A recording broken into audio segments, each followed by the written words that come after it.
Hey fellow monitors, today we're going to take a look at the on-demand film Antebellum starring Janelle Monáe, and also we're going to hop over to Hulu and take a look at their original series Woke. That and our usual odds and ends on this episode of The Monitors.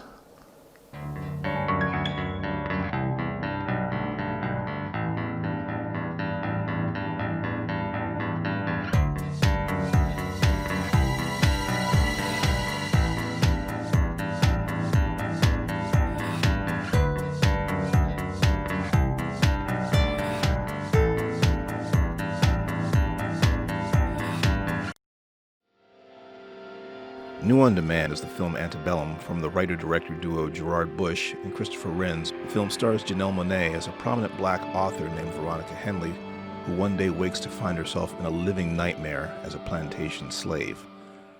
The film is methodically directed by Bush and Renz. As it opens, we are instantly immersed into the world of the American slave, a world that seems all too real to us, the audience, and certainly to Monáe's Veronica. What Antebellum has going for it is it's timely. Needless to say, the world is as aware as it ever has been of racism and the struggle of black people in this country. But this story introduces the question of what would be the effect of the reality of slavery on a modern-day black American. It's a broad question, fertile with many opportunities to explore that situation and its allegorical analogy of contemporary society. In its own way, Steve McQueen's film 12 Years a Slave addressed this question by telling the story of a 19th century free black man who was illegally enslaved. This film touches upon the question more than a few times, but really barely scratches the surface when it comes to truly exploring it. It could be said that truly exploring it could end up being the equivalent of torture porn and make 12 Years a Slave look tame by comparison. Antebellum is more of a quick thrust and doesn't get too deep. That's not to say that it doesn't have impact. It very much does. And again, with everything going on in the world, perhaps a little does go a long way. The things that work for Antebellum are going to be its performances, no doubt. I've been a fan of Monáe as an actor since Hidden Figures. She has some moments of real power and presence in this film. I found her character, Veronica Henley, the author, as competent, but not overly developed. I didn't get a strong sense of who she is in her normal day-to-day life. But when the script is flipped and she is existing as a slave and fighting to survive, she knocks it out of the park. She has some moments of real strength and power even when she's not saying anything at all. It's a remarkable performance, and it has to be. Monáe must carry the film. The other performances are also pretty strong. The white antagonists are all well played. Jack Houston, who is usually good, is savage as Captain Jasper. Eric Lang is sufficiently capricious as him. Jenna Malone chews the scenery, but I'm certain that's what they asked her for. Also good is Gabourey Sidibe, who is Veronica's gregarious BFF Dawn, who dominates every scene she's in. Not always in the best way. Dawn is entertaining. It is nice to see Sidibe on screen and truly remind audiences of the verifiable talent that she is. The film feels like there's something missing. When my wife and I watched it, we thought there might be some more on the cutting room floor or parts of the script that just weren't shot. Usually no one is asking for more exposition, but this film feels like it could have benefited from more. It certainly will be a conversation starter. Antebellum is watchable with its remarkably interesting premise and good performances, but you might want to wait until the rental price drops. As strange as the premise is, it is nowhere near as bizarre as you might think. Google it. Oh, and if you can, to best enjoy this film, stay away from trailers. I just want to give a quick shout out to the Netflix release of the latest version of The Boys in the Band.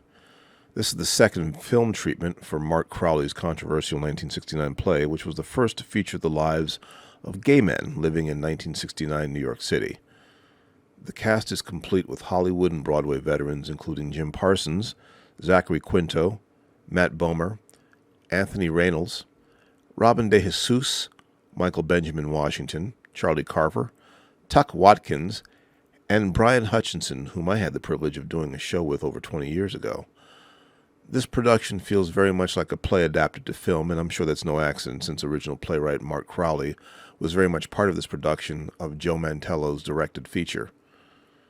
Boys in the Band won't be for everybody, and that's okay, but the acting is solid, as the entire cast really shines. Parsons was really surprising as Michael, and Quinto was almost wicked as Harold. He was, as usual, solid. I was personally really happy to see Hutchinson get his just due on screen. He's been a hard-working actor on stage and screen for 3 decades, and hopefully this will help to make him a household name.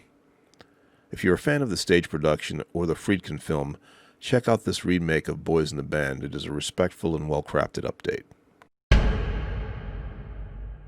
Speaking of timely, Hulu has just dropped the first season of the socially conscious comedy series, Woke. This series is based upon the K Chronicles and the life of cartoonist Keith Knight.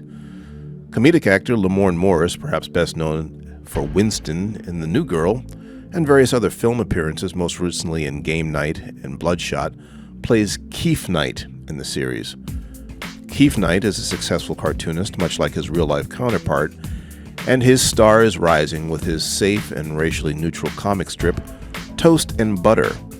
But one day when hanging up flyers, Keith is brutally attacked by the police in a case of mistaken identity. When this happens, Keith gets woke. He finds that random inanimate objects start talking to him, prodding his social conscience, often at the most inopportune times. Instead of climbing the ladder of success, Keith finds himself broke, unemployed, and embroiled in one social controversy after another. While I'm not sure the premise is executed perfectly, Woke is smart. We've seen characters talking to cartoon characters that no one else can see before. So, in that aspect, it's not entirely original, but it is a fun way to hold a mirror to society. Black society. Okay, society in general. And start discussions that desperately need to be had. The cast is good.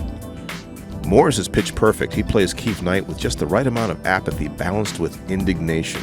We buy that while he's not necessarily a sellout before his run-in with the police, he can't get past the injustice of what happened to him and his compulsion, apparently from his subconscious, to do something about it, even at the cost of his career and his personal relationships. Morris also has great comic chops, which make him the natural choice to play Knight. The rest of the ensemble include Blake Anderson and T. Murph as Keith's roommates Gunther and Clovis, who are also hilarious, Sashir Zamata as Ayana, and Rose McIver as Adrian. And if you pay attention, you might recognize some of the voices of the objects that talk to Keith, like, say, Trash Can, or the 40 ounce, the paper bag, and the marker, among others. While the premise is somewhat whimsical, Woke is definitely adult with its subject matter, but not too heavy-handed. It also doesn't come off as too preachy. It does a good job of placing us in the frame of mind of a man who is trying to come to grips with the aftermath of an event that happened to him that maybe he didn't deserve. But while unfortunate and unfair, it pales in comparison to the reality of many people in this country who find themselves in Keith's predicament with the police on a regular basis. Once again, maybe they don't deserve it. Even that in of itself is a statement of the series. Keith is not militant or hood. It could be said, however, that he is somewhat naive until his fateful day because of how profoundly his life is impacted by it. In addition to the central theme, Woke has a surprising amount to say on male, female, black male, white female, black female, white female, Asian female, white female, white male, Asian female relationship dynamics.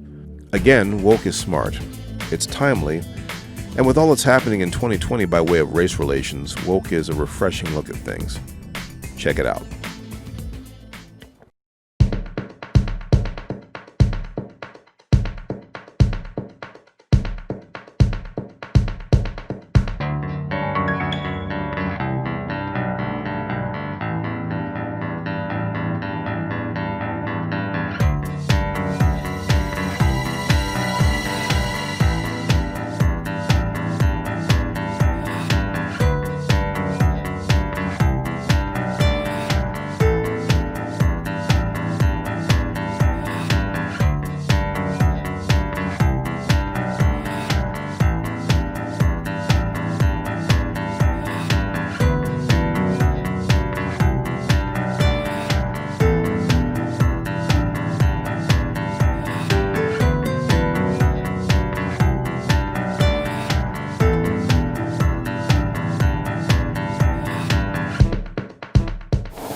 As always, if you liked anything that you heard or saw today on this episode, please give us a like.